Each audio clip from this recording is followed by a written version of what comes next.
I've shot a 5-pin slider sight for at least the past decade, and I really like that sight. Don't really have any complaints with it, but I wanted to try something new, so this time around we're trying this dual track sight. This is kind of my first time really fine-tuning it and shooting it at the range. We have the tape pretty good. Last time I shot it, second axis was a little bit off, so the elevation was good, but as I'd shoot further out, I would hit further and further left. Got that tweaked at the bow and arrow shop. Should be good to go now. So we shot 20 and 30. 20 was about that much high, 30 was about that much high.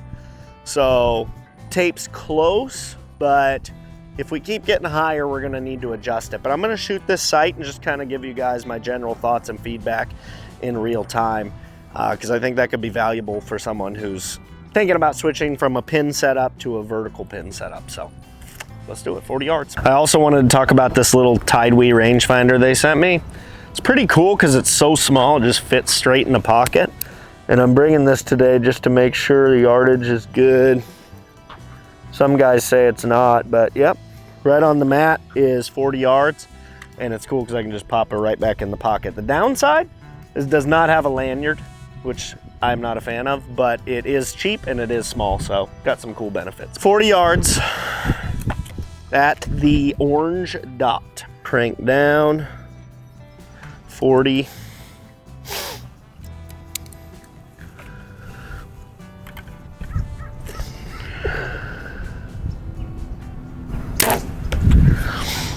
Looks like it's in the top of the orange, which is pretty consistent. If that keeps being the case, I believe we could just move the whole housing up and keep the tape, so that's nice. One thing I like about this bow setup too, because I'm shooting this one in performance and I've generally shot in comfort, I do really like how I have to pull against this bow more. It's got less valley in the back, and it'll cam over pretty aggressive if you let it go. So you gotta be honest with it, and I think that that kind of keeps you honest as a shooter, which I like. All right, let's go out there and see how we did. Once again, at 40 is a little bit higher than at 30. So seeing a trend here is tape might be, I think that would be a little bit too slow, if I'm not mistaken. So we might have to bump tape just like 1 or 2 feet per second. But we're really close. Oh, geez, Wendy. Oh, Martha. Oh, come on, baby. Let's put the orange. I like the orange. Also, I really like these Silent Night fletches. I'm considering doing a video just about fletches. So if you guys have some that you really like and work well for you, drop them in the comments and maybe I'll do a video where we build up like a bunch of trios of arrows with different fletches and see which ones shoot the best. But I really like these so far. Thought I would talk just a little bit about how the 2-pin setup works, or at least how I'm gonna run it. The top one is my main pin, basically running this as a single pin sight. But when I have the home base at 20, that bottom pin sits at about 42 yards. I think when I'm hunting, what I'm gonna do is keep my top pin at 30, which will keep my bottom pin right around 50.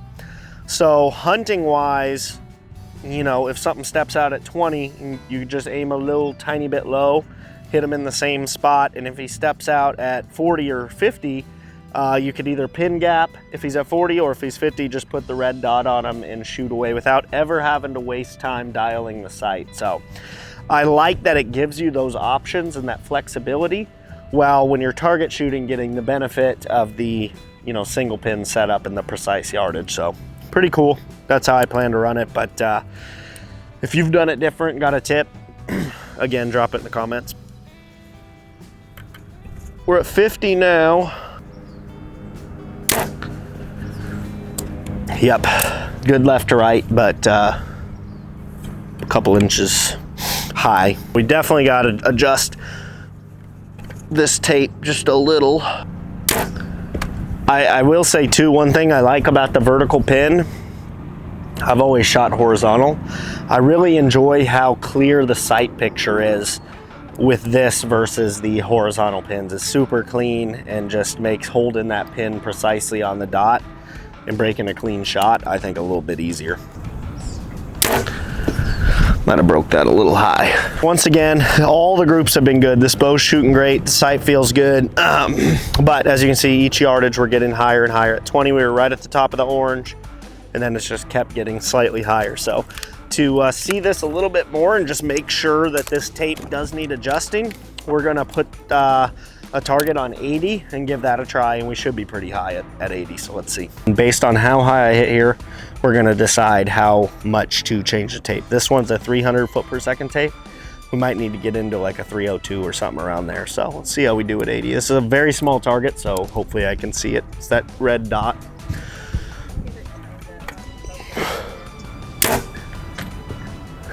Honestly, it's pretty close. So maybe I just need to move the whole housing up slightly. I didn't bring an Allen wrench. Good elevation. You know, with the single pin too, I can actually kind of see that orange dot out there and hold the pin over it.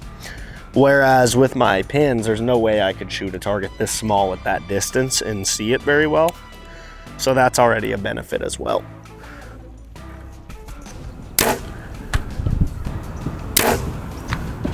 Oh, that might have been a Robin Hood. It's pretty cool.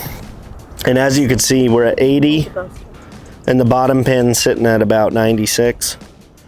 So I know I can shoot to 100 and have clearance on the top pin. So I can shoot out to probably at least 112, 113 and actually have a pin for it. So pretty sick. I really like the sight. So they are a little bit higher at 80. So the tape might be 1 foot a second. I mean, this is a good group. These three are real close, and then this one's down a little, but a little bit high. So I'm guessing this tape probably is about 1 FPS slow, but also I need to move the whole side up just a little. So we'll probably start with that, see how it looks, and then if I need to adjust the tape, about 1 foot. So we'll go ahead and do 100 one time too, just to see if it gets any worse, but it really shouldn't probably be much different. So let's go put that plate up there and we'll give it a try. At 98.9, so we're shooting for 99. We'll see how we do.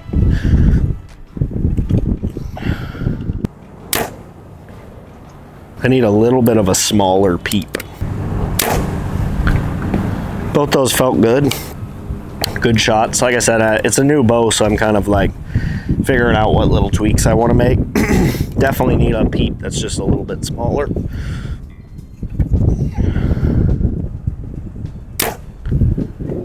Last one. Pretty cool though to get a clearance all the way to 100 with that top pin. All right.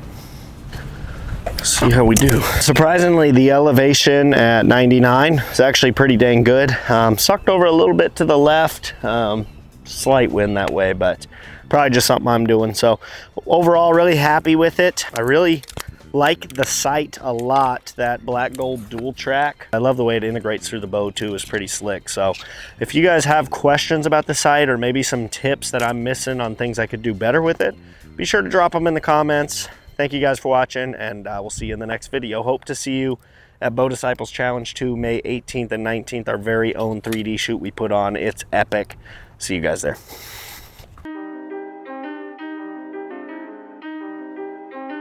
Wow, deputy.